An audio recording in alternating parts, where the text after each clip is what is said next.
سلام لهم أعزائي خۆشەویستان بەخێر بێنن بۆ ڤیدیۆیەکی لە چەنەڵەکەم. جارە ڤیدیۆ نیە ڤلۆگێکە ئەچین بۆ ناو قەڵا لە ڕۆژی جەژنە، ڕۆژی دووەمی جەژنە. ڕۆژێکەمان نەکرد بە جەژن چونکە نەچین بۆ هیچ شوێنێک و شتیوە. ئەزانم گڵۆپێکم لێ هاتووە هیچ نییە. لەگەڵمەدا بزانین چیەکەین و ئەچین بۆ سەر قەڵات و لێرە چەند یوتیوبەرێکی تریژە بینین. هیوادارم ڤلۆگەکەتان بەدڵ بێت لە ئێستا لایکی ڤیدیۆکە بکەن و سەبسکرایب کەناڵەکەمان بکە ئەگەر بینەرێکی تازەی و تا شوێنێکی تر خواتان بگەن.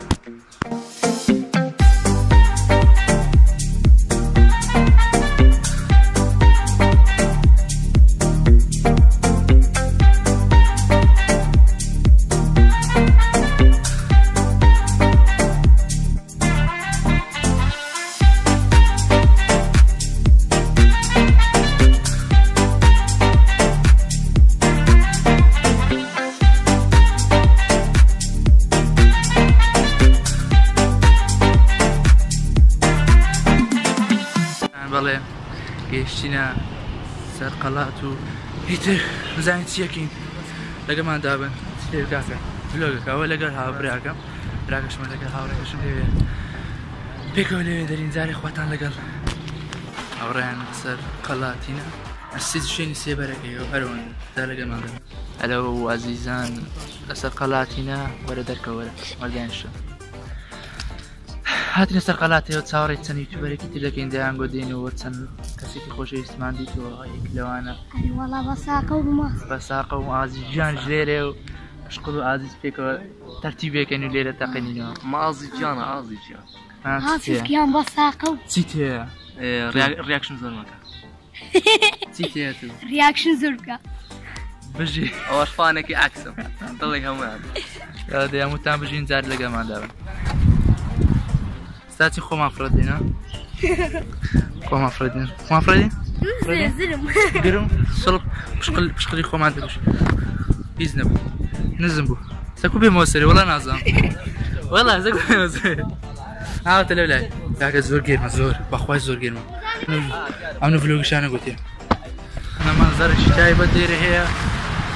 ینی مەنزەرێکی جوانە بەڕاستی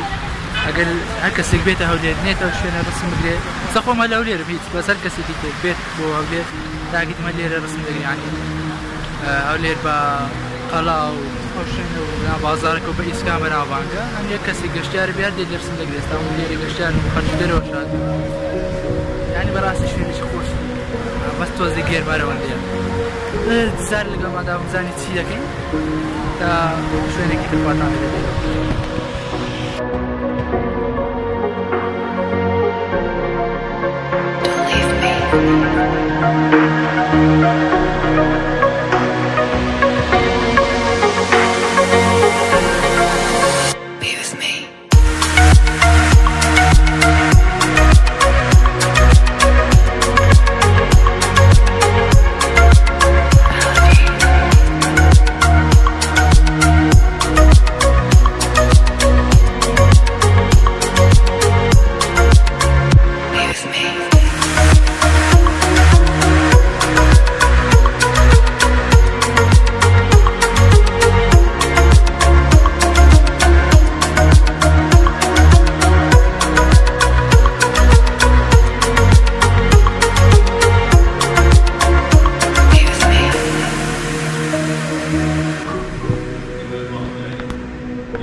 چه زن چی مخین تو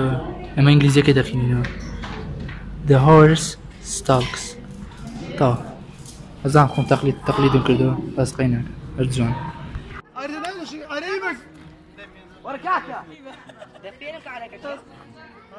ورا وزان ورا بلوكي تاعكم ورا السلام عليكم. عليكم السلام. كاكا الحمد لله ورو انا لازم قلت كنت فيديو جداني بري سانزي فيديو هذا لازم تسوي على لايكو اقول سانزي فيديو هذا كاكا انا قلت فيديو جداني بري سانزي فيديو هذا سانزي ماسج دك هي ترى والله لا فيديو بمش عليه عينك بامبا داني عينش بامبا صور من صور وعزيز بدي بيك والله بامبا زود رنج بامبا هي رنج بامبا رنج كيس خاوين رنج كومبانيا بداخل ودا اللي برنا كده مصطلح وزاره او بيركنو ايديولوجيا غلطه رنج نمشي خواه هيس كسجنيه وشي كابراي شيكاك يساتو له مثل كتوستكي صدقوا بعملوا بكري مخزن زمان يا خوازين نرى كانت تخوز وصل بني ان شاء الله لقى الزماعات وزان ليك كم ده ليش كاكا ليش وزان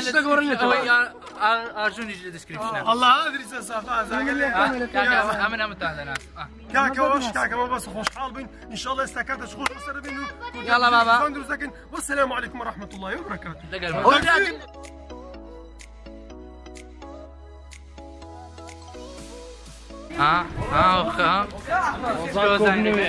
شلو زين كلام اللي يخربينه او لو زين يخربينه استقل كساوي ان شاء الله يكتب ديسكريبشن كاكا وزان دانس ديك الجماعه وسط وزان دانس ديك دانس فورتنايت ديك دانس كان تصوير دكين زول زوان همي بلا دكينو دكين فيلم كم تاني ورا ريبين هاكو ريبينا السلام عليكم ولكن عرفاتكم ورك لا بلاش كاكا تبريم كلام لك انا بفاردك هذيك هذيك صدق اما في اليوم كاكا كان علي يبرون سبسكرايب ديسكريبشن بناوي كورت كينج ستور هم كينج قال تا كينج عم كينج ما كينج يا كم عزم عطوا كوبيا عمل له زارنو كينج مشكلين مادام كينجا بين ابرو سبسكرايب مين كينجا لا يقوى معنا انا هو شو زان ترس ترى سكيستا كما ودك ما دكين بدانس سكيت زين دانس سكا هو الجماعات دقر ما دابا بقيت تصلى شوف فيديو تمام هذا سيزار باشا بيجينا سيزار لايك يلا دايما وطن قشتم له دشي يا صفوا شعافيه بشيله ودانس فورتنايت لكن رامنا وكيلي لما يدري اكشن والله دانس شي زوامبو بجي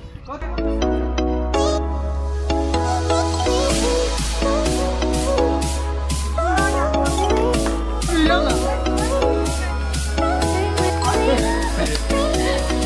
ما تطلعي مش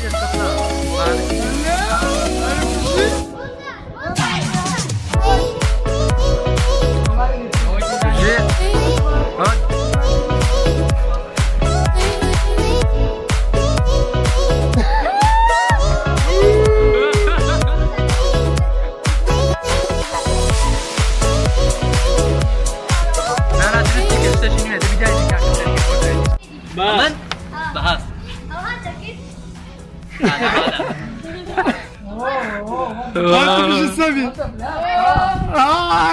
سبي تمام يا اخي ما بس دغرت هلا بيجي عندك زيخة خركت بقى انا والله ما عندي زيخة خركت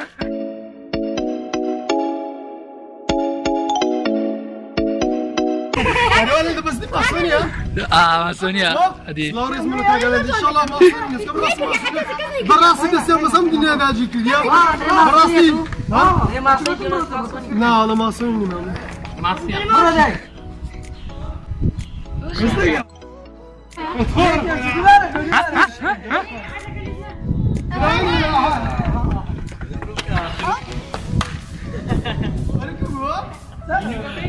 تيجي ده بطيني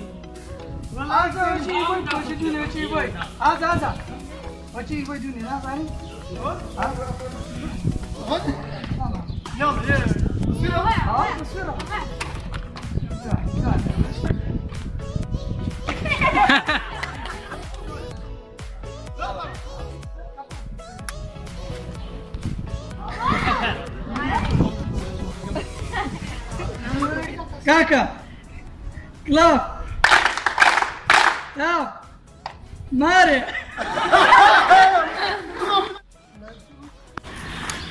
بيجي كينجا كان بيجي كينجا كان بيجي استقوي استقوي هو خوش زام خوش استقوي يبا يبا ده خوي بریم ستا پدر ایبا والله يشوي والله